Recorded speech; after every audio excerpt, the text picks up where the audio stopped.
RS brothers లో ఆషాఢం KG sale మళ్ళీ మొదలైంది. మరెన్నో క్రేజీ ఆఫర్స్ ఖైదు చేయండి ఆర్ఎస్ బ్రదర్స్. ఒక అమ్మాయి ఇంటిని గర్వించే కలలతో పరదేశానికి వెళ్ళింది. జీవితాన్ని నిలబెట్టే ఆశతో వెళ్లిన ఆ అమ్మాయికి ఇప్పుడు అక్కడే ఉరిశిక్ష ఎదురవుతోంది. ఆమె పేరే నిమిషప్రియ. కేరళకు చెందిన ఓ సాధారణ నర్సు. కానీ ఆమె జీవితం ఇప్పుడు అంతర్జాతీయ వార్తల్లోనూ మానవతా చర్చల మాధ్యమాల్లోనూ నడుస్తోంది. ఇది కేవలం నిమిష కథ కాదు.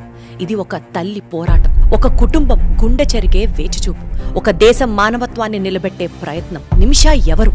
ఆమె కలలు ఎక్కడ మొదలయ్యాయి? నిమిషప్రియ పాలక్కడ్ జిల్లా కొల్లంగోడ్ గ్రామానికి చెందిన 37 ఏళ్ల నర్సు.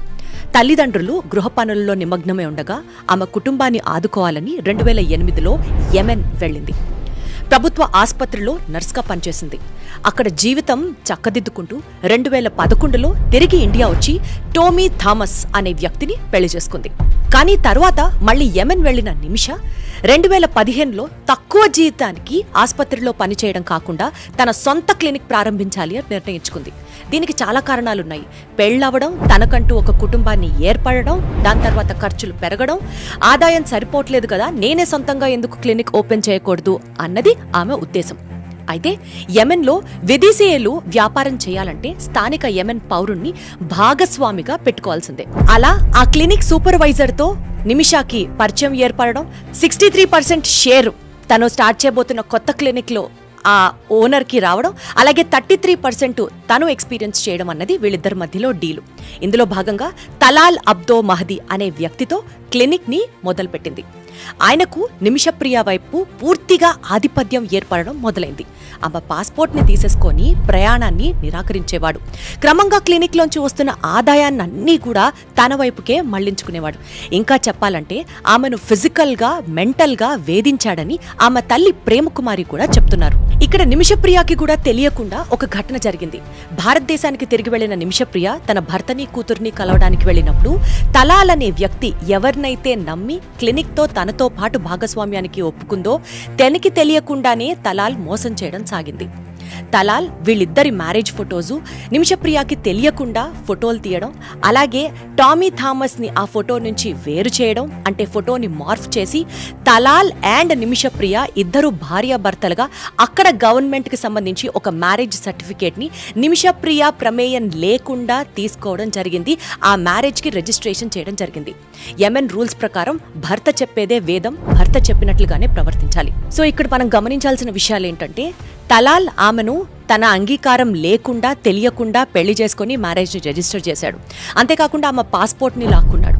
అంతేకాకుండా కొత్తగా వస్తున్న క్లినిక్ దగ్గర నుంచి కూడా మాక్సిమం ఆదాయాన్ని తనే తీసుకోవడం సాగింది. అండ్ నిమిషప్రియకి ఏ మాత్రం డబ్బులు తిరిగి ఇవ్వని పరిస్థితి. ఒక రకంగా చెప్పాలంటే ఆమెను ఫిజికల్గా, మెంటల్గా వేధించాడని ఆమె తల్లి ప్రేమకుమారియే స్వయంగా చెప్తున్నారు. కేసులో నిబంధనల ప్రకారం ఆమె చేసిన ఫిర్యాదు తర్వాత పరిస్థితులు మరింత దిగజారాయి. ఆమెను కొంతకాలం ప్రశ్నించి తర్వాత పోలీసులు కూడా ఆమె కేసుని సీరియస్ గా తీసుకోకుండా ఆవిడని విడిచిపెట్టారు. హత్యకు దారితీసిన దురదృష్టకర నిర్ణయం ఇదే. 2017 జులైలో ఓ జైలు వార్డెన్ సలహాతో నిమిష తలాల్ను మత్తుమందుతో నిద్రపోయేలా చేసి తన పాస్పోర్ట్ను తిరిగి తీసుకోవాలి అని ప్లాన్ వేయడం జరిగింది. దురదృష్టవశాత్తు అతడికి ఓవర్ డోస్ కావడంతో అక్కడికక్కడే మృతి చెందాడు. తర్వాత అతని శరీరాన్ని ముక్కలు ముక్కలుగా చేసి నీటి ట్యాంకులో వేయడం అన్న అంశం కేసును మరింత హింసాత్మకంగా మార్చింది. ఒక నెల తర్వాత నిమిషప్రియ యెమెన్, సౌదీ సరిహద్దుల్లో అరెస్ట్ చేయబడింది. న్యాయ ప్రక్రియ ఇప్పుడు ఏ విధంగా పనిచేస్తుంది, శిక్షలు, మార్గాలు ఎలా ఉన్నాయి? 2018లో యెమెన్ కోర్టు ఆమెకు మరణశిక్ష విధించింది. 2023లో అప్పీల్ కోర్టు కూడా ఆమెను విజ్ఞప్తిని తిరస్కరించింది. అయినా సిరియా చట్టం ప్రకారం దియా అని పిలువబడే బ్లడ్ మనీని చెల్లిస్తే బాధిత కుటుంబం క్షమిస్తే శిక్షను రద్దు చేయవచ్చు. అయితే భారత ప్రభుత్వానికి యెమెన్లో అధికారిక సంబంధాలు లేవు.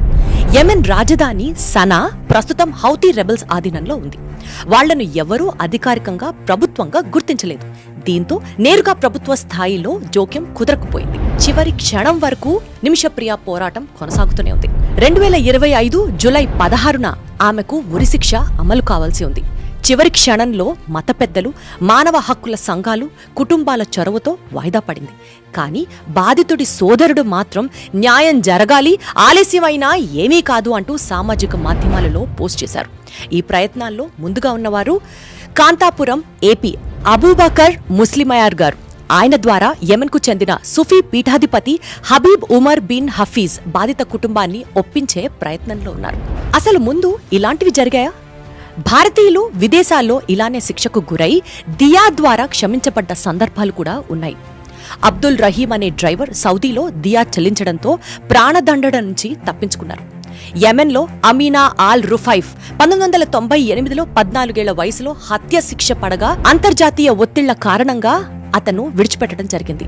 కానీ ప్రతి కేసు కుటుంబం ఒప్పుకతోనే మారుతుంది. అటువంటి అనుమతి లేకపోతే ఏ రకమైన క్షమాభిక్షలు అమలు కావు. ఈ కేసుకి సంబంధించి ఇప్పుడేం జరుగుతోంది? నిమిషప్రియ తల్లి ప్రేమకుమారి 2024లో కోర్టు అనుమతితో సనా వెళ్లి అక్కడే ఆవిడ చేయాల్సిన ప్రయత్నాలన్నీ చేస్తున్నారు. Save Nimishapriya international action council ఏర్పడింది. 30 లక్షలకు పైగా బ్లడ్ మనీని సమీకరించగలిగారు. కానీ తలాల్ కుటుంబం ఇంకా ఒప్పుకోలేదు. భారత విదేశాంగ శాఖ ప్రస్తుతం స్థానిక అధికారులతో, స్నేహపూరిత ప్రభుత్వాలతో సంప్రదింపులను కొనసాగిస్తోంది. ఇంతకీ నిమిషప్రియకి ఉరిశిక్ష అమలు అవుతుందా? అవుతుందా అవదా కాలమే నిర్ణయించాలి. కానీ ఆమె చేసింది తప్పే. కానీ ఉరిశిక్ష ఆమెకి న్యాయమే అంటారా? పాస్పోర్ట్ తీసుకెళ్లిన వ్యక్తిని ఆమె తిరిగి పొందాలన్న ఆతురతతో దురదృష్టవశాత్తు ఒక దారుణంగా మారిన సంఘటన. మానవత్వం, శిక్ష, శాంతి, క్షమ ఇవన్నీ ఒకే చోట కలిసినప్పుడు న్యాయం అంటే ఏమిటి అనేది మనమందరం ఆలోచించాల్సిన ప్రశ్న. నిమిషప్రియ కథ కేవలం వార్త కాదు, ఒక తల్లి కన్నీటి కథ. ఒక భారత మహిళ జీవితానికి ఆశ అయిన తీర్పు కోసం పోరాటం. 2025 ఆగస్టు 14న సుప్రీంకోర్టులో మరోసారి ఆమె కేసు విచారణకు రానుంది. ఈ కథ మిమ్మల్ని తాకితే మానవత్వం కోసం మీరు కూడా నిలబడండి. ఒక మనిషి జీవితం కొన్ని మాటలతో, కొన్ని చర్యలతో మార్చవచ్చు. ఇదే ఈరోజు ప్రత్యేక ఎపిసోడ్. మీ అభిప్రాయాల్ని కూడా నాతో పంచుకోండి. మీ వాహనాన్ని రోడ్డుపై ఆపే అధికారం పోలీస్కి ఉందా? ఒకవేళ ఆపితే మీరేం చేయాలి? చలానాలు పెండింగ్ లో ఉంటే వెహికల్ సీజ్ చేసే అధికారం పోలీసులకు ఉంటుందా? క్లారిఫికేషన్ ఎస్పెషల్లీ మన ఆంధ్ర తెలంగాణ తెలుగు ప్రజలకు కావాలి. మీ భర్త లేదా అత్తమామలు వేధిస్తున్నారా? ఈవెన్ అదర్వైజ్ కూడా మ్యారేజ్ ఇల్లీగల్ కదా. సో ఇల్లీగల్ మ్యారేజ్ మీద మళ్ళీ మీరు సెక్షువల్ యాక్ట్ చేశారు కదా, కాబట్టి 20 ఏళ్ళ జైలుకి పోవాల్సిందే. మీ భార్య మిమ్మల్ని మానసిక క్షోభకి గురి చేస్తోందా? విక్టిమ్ కూడా ఎగ్జాగరేటెడ్ వర్షన్ ఉండొచ్చు, అదర్ మోటివ్స్ ఉండొచ్చు. ఇది ఒక వెపన్ లాగా వాడతారు కదా. తండ్రి ఆస్తిలో కూతురికి హక్కు కావాలంటే? ఏదైనా కంప్లైంట్ మీ దగ్గరకు వచ్చినప్పుడు కాగ్నిజబుల్ అఫెన్స్ కనుక ఉంటే కేసు రిజిస్టర్ చేయండి. భర్త నుండి భరణం కావాలంటే? ల్యాక్ ఆఫ్ నాలెడ్జ్ కూడా అండి, వాళ్ళకి లీగల్ నాలెడ్జ్ లేకపోవడం కూడా ఒక ప్రాబ్లమ్. చెక్ బౌన్స్ కేసులు ఎదుర్కోవాలంటే? కొన్ని సందర్భాల్లో నిజంగానే చెక్కులు పోయి ఉంటాయి, పోకూడదని అట్లా ఏం లేదు. But you should have a proper evidence. విడిపోయిన భార్యాభర్తలకు పిల్లలపై ఎలాంటి హక్కు ఉంటుంది? ఎట్ ఎనీ పాయింట్ ఈ కపుల్ రీయూనియన్ అవుతే వాళ్ళకున్న పిల్లలు డిస్టర్బ్ అవ్వకుండా ఉంటారు, వాళ్ళకి మెంటల్ గా స్ట్రెస్ అవ్వకుండా ఉంటారు. బిల్ వేయాలంటే కావాల్సిందేంటి? వీలునామా రిజిస్ట్రేషన్ తప్పనిసరినా?